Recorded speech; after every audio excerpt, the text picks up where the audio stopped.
अब इसमें देखिए यूएनसीबीडी क्या है, United nation convention on biodiversity. इसका गोल आप देखिएगा तो ये कंजर्वेशन करता है बायोडाइवर्सिटी को। उसके बाद जो है ये fair and equitable sharing of genetic resources, ये इक्विटेबल शेयरिंग की बात करता है, जितना हमारे पास जो रिसोर्सेज हैं जो हम बायोडाइवर्सिटी को बचाने में वर्क कर सके, उसके बारे में बात करता है कि आप सभी को शेयर करिए, ताकि ये जो जितना जो इंस्ट्रूमेंट है, रिसोर्सेज है, उसका हम अच्छे से यूज कर सके। उसके बाद अगर आप देखिएगा तो ये लीगली बाइंडिंग है। यूएनएफ ट्रिपल सी जो देखे थे वो लीगली बाइंडिंग नहीं था, लेकिन ये यूएन सीबीडी जो है ये लीगली बाइंडिंग है, ये आप याद रखिएगा। उसके बाद आपको याद रखना है कि ये अमेरिका द्वारा ये साइन नहीं किया गया, इंडिया इसका साइन किया गया, रेटिफिकेशन किया है। इसके साथ ही इंडिया में जो इसके अंतर्गत जो एक्ट आया है ये है बायोडाइवर्सिटी एक्ट 2002 का। ये 2023 में अमेंडमेंट भी किया गया, तो आप याद रखिएगा। बायोडाइवर्सिटी एक्ट किसके अंतर्गत आया है? यूएनसीबीडी के द्वारा। अब देखिए यूएनसीबीडी के अंतर्गत कॉप 5 आता है, कॉप 5 के बाद कॉप 10 और कॉप जो 2023 में है Kunming Montreal global biodiversity framework. ये क्या है अभी समझिए। सबसे पहले जो कॉप 5 है कार्टेजिना प्रोटोकॉल। बेसिकली ये जो कार्टेजिना प्रोटोकॉल है, अगर आप कोई लिविंग ऑर्गेनिज्म का मॉडिफिकेशन करते हैं, उसका सेल डिवीजन या कुछ भी मॉडिफिकेशन करते हैं उस ऑर्गेनिज्म में, तो आपको कंसर्न लेना पड़ेगा उसको। अगर आप बायो ये जो यूएनसीबीडी है उस पे ये प्रोटोकॉल बनाया है कि अगर आप किसी में मॉडिफिकेशन करते हैं तो पहले आपको अनुमति लेना पड़ेगा, उसके बाद ही आप कोई भी कर सकते हैं। ये बात करता है बायोडाइवर्सिटी के सेफ्टी, बायो सेफ्टी के ऊपर। उसके बाद अगर आप नागोया प्रोटोकॉल की बात करें तो ये इक्विटेबल शेयरिंग ऑफ बेनिफिट की बात करता है। जैसे यहाँ पे हम बोल पा रहे थे fair and equitable sharing of genetic resources, यही नागोया प्रोटोकॉल में बात होता है। आईची बायोडाइवर्सिटी टारगेट, इसमें बेसिकली टारगेट फिक्स किया गया है बायोडाइवर्सिटी को सेफ्टी और कंजर्वेशन के लिए। अगर आप कॉप 2022 में ये जो हुआ था Kunming Montreal global biodiversity framework, तो यही बेसिकली क्या हुआ था, आईची बायोडाइवर्सिटी टारगेट को रिप्लेस किया था कुनमिंग मॉन्ट्रियल जीबीएफ में। ये आप याद रखिएगा, ये इंपॉर्टेंट है, ये इंपॉर्टेंट है। उसके बाद अगर आप देखिएगा बायोडाइवर्सिटी पे कुछ कुछ कंजर्वेशन जो है इंटरनेशनल कन्वेंशन ये चलाया जाता है, जैसे कि एक है साइट्स, उसके बाद है बॉन कन्वेंशन, ये सब समझिए। साइट्स को बेसिकली बोला जाता है वाशिंगटन कन्वेंशन, 1973 में ये आया था। ये इंटर गवर्नमेंटल बॉडी है, इंटर गवर्नमेंटल बॉडी। उसके बाद ये जो इम्प्लीमेंटिंग एजेंसी है ये है UNEP, United Nation Environment Programme. ये लीगली बाइंडिंग है। ये क्या है? Legally binding. इसमें अपेंडिक्स 1, अपेंडिक्स 2 और अपेंडिक्स 3 ऐसा करके कैटेगरी बांटा गया है साइट्स में। अपेंडिक्स 1 में बताया गया कि आप इसके अंतर्गत अगर कोई प्लांट या एनिमल इसके अंतर्गत रखा गया है अपेंडिक्स 1 के अंतर्गत, तो उसको आप ट्रेड नहीं कर सकते, उसका ट्रेड बैन है।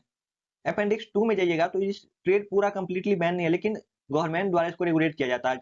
अगर आप इसका ट्रेड करते हैं तो पहले गवर्नमेंट से अनुमति लेना होगा, उसके बाद ट्रेड कर सकते हैं। जब आप अपेंडिक्स 3 में जाइएगा तो इसको आप ऐसे समझिए कि ये कंट्री ए है, ये कंट्री बी है। किसी स्पीशीज को बी कंट्री द्वारा बैन किया गया है। अगर आप एक कंट्री को उसमें ट्रेड करना चाहते हैं तो पहले उससे अनुमति लेना पड़ेगा, फिर उसको ट्रेड कर सकते हैं, ऐसा है। बेसिकली साइट्स जो है ये प्लांट और एनिमल के कंजर्वेशन पे वर्क करता है। इसी तरह एक है ट्रैफिक। जैसे साइट्स था इंटर गवर्नमेंटल बॉडी, यही ट्रैफिक एनजीओ। एनजीओ जो बनाया गया है, ट्रैफिक को जो बनाया है वो है आईयूसीएन और डब्ल्यूडब्ल्यूएफ, ये दोनों मिलकर बनाया गया है, ये आप याद रखिएगा। ट्रैफिक क्या है? एनजीओ, जबकि साइट्स क्या है? इंटर गवर्नमेंटल बॉडी है। दोनों का वर्क क्या है? प्लांट एंड एनिमल का कंजर्वेशन। उसके बाद यहाँ पे ये बॉन कन्वेंशन, यूएनसीएमएस, सीएमएस का है माइग्रेटरी स्पीशीज के ऊपर, बर्ड हो गया, इसके ऊपर कन्वेंशन है, कन्वेंशन ऑफ माइग्रेटरी स्पीशीज। इसका फुल फॉर्म लिख लीजिए, United nation, United nation conventions, conventions on migratory, migratory species, migratory species. ये भी इंटर गवर्नमेंटल बॉडी है, यूएनईपी द्वारा इंप्लीमेंट किया जाता है, इंप्लीमेंटिंग एजेंसी है। इंडिया इसमें साइन किया हुआ है। कॉप 13 याद रखिएगा, सीएमएस, इसी कॉप 13 के अंतर्गत ये बना है। गांधीनगर गुजरात इंडिया में ही बना है, तो ये इंपोर्टेंट हो जाता है अपने लिए। बॉन कन्वेंशन कहाँ बना है? गांधीनगर गुजरात में। अब उसके बाद एक है बॉन challenges.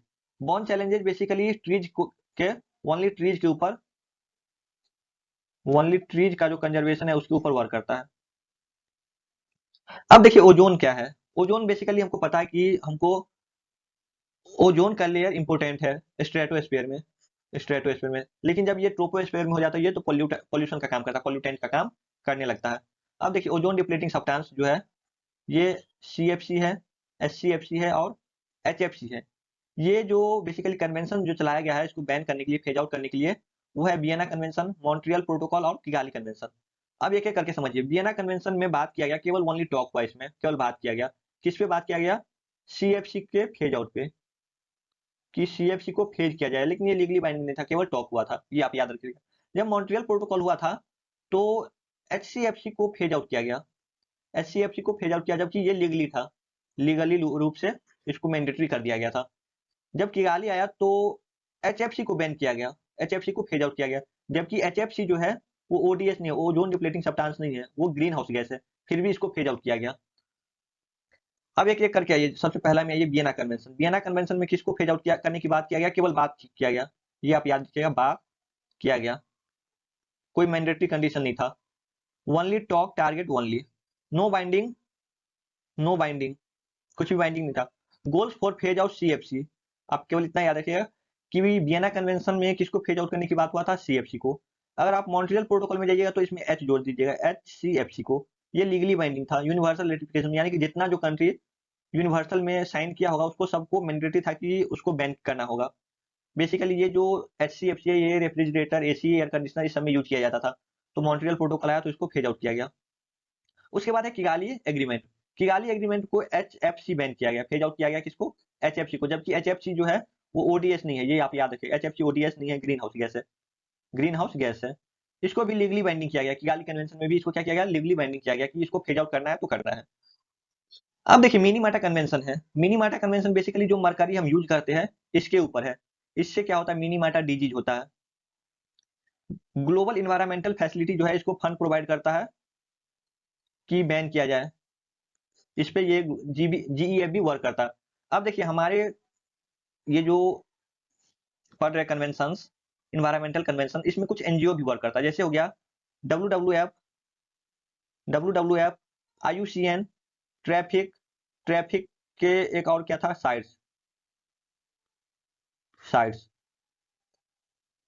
Wetland international, wild life international. देखिए वाइल्ड लाइफ इंटरनेशनल आप याद कीजिएगा, इंडिया में भी इसका चलाया जाता है बॉम्बे नेचुरल हिस्ट्री सोसाइटी द्वारा। वाइल्ड लाइफ इंटरनेशनल को कौन रेगुलेट करता है इंडिया में? Bombay natural history society.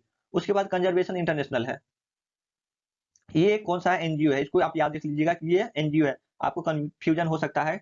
Basically इसमें ज्यादा क्वेश्चन नहीं आएगा, इसमें ये पूछेगा कि ये इंटर गवर्नमेंटल बॉडी है, ऐसा क्वेश्चन आ जाएगा, तो आप इसको बैन कीजिएगा, बोलिएगा नहीं ये NGO है। अब BRS कन्वेंशन क्या है ये देखिए। बेसिकली ये ट्रांस बाउंड्री मूवमेंट, यानी कि अगर आप कोई ट्रेड करते हैं एक कंट्री से दूसरी कंट्री के लिए तो उस पे ये कन्वेंशन बनाया गया, BRS कन्वेंशन। B से हो गया बासेल कन्वेंशन, R से हो गया रोटरडैम कन्वेंशन और S से हो गया स्टॉकहोम कन्वेंशन। अब इस तीनों को समझिए। जब बासेल कन्वेंशन में जाइएगा तो ये ट्रेड को रेगुलेट करता है हैजार्डस वेस्ट के ऊपर, कोई वेस्ट है तो इसको रेगुलेट करेगा। इसी तरह अगर रोटरडैम में जाइएगा तो केमिकल, अगर कोई हैजार्डस केमिकल है तो उसके ट्रेड के ऊपर बैन करता है, जैसे पेस्टिसाइड हो गया, इंसेक्टिसाइड हो गया, DDT हो गया, ऐसा केमिकल पे ये बैन करता है ट्रेड को। ये हो गया रोटरडैम कन्वेंशन। स्टॉकहोम कन्वेंशन तो हम बहुत पहले भी पढ़ चुके हैं कि ये POP को बैन फेज आउट किया है, पॉल्यूशन पे वर्क करता है। अब देखिए ये जो बासल कन्वेंशन है जो ट्रेड को, हैजार्डस वेस्ट को रेगुलेट करता है ट्रेड पे, ये रेडियो एक्टिव वेस्ट पे नहीं करता है, ये केवल हैजार्डस वेस्ट पे करता है, रेडियो एक्टिव वेस्ट पे ये काम नहीं करता है, ये इंडिपेंडेंट है radio active waste Basel convention से, आप याद रखिएगा। अब है UN रेड और UN का रेड प्लस, ये क्या है ये समझिए। रेड प्लस आप याद, सिंपल याद रखिएगा, ये है NGO, जबकि UNREDD क्या है? इंटर गवर्नमेंटल बॉडी है। ये डिफॉरेस्टेशन पे वर्क करता है, फॉरेस्ट को लगाने पे, फॉरेस्ट के देखभाल पे वर्क करता है, कार्बन सिंक के ऊपर फोकस करता है, कार्बन सिंक, कार्बन स्टॉक, यानी कि कार्बन को ज्यादा से ज्यादा सिंक करने की बात करता है।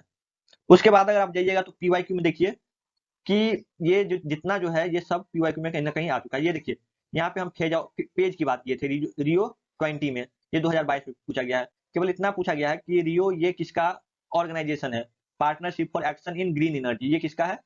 रियो 20 का। उसके साथ अगर न्यूयॉर्क डिक्लेरेशन ऑन फॉरेस्ट पे जाइएगा तो ये है UNEP द्वारा बनाया गया है, UNEP द्वारा, New York declaration on forest, UNEP United Nation Environment Programme. India इसमें पार्ट नहीं है, ऐसा पूछा गया था कि ये इंडिया का पार्ट है, इंडिया इसमें शामिल है या नहीं, तो ऐसा पूछा गया था। अब एक है टीब। टीब का फुल फॉर्म देखिए, the economics of ecosystem and biodiversity. ये किसके किसके द्वारा बनाया गया? तो G8 और 5 कंट्री इसमें शामिल है। ऐसा याद रखिएगा। G8 और 5 कंट्री इसमें शामिल है। उसके बाद 4th नंबर में जाइएगा तो मोमेंटम फॉर चैलेंजेज UNFCCC द्वारा बनाया गया है। ये momentum for challenges in climate nature UNFCCC द्वारा। CCAC किसके द्वारा बनाया गया है तो UNEP द्वारा। Climate and clean air coalition UNEP द्वारा।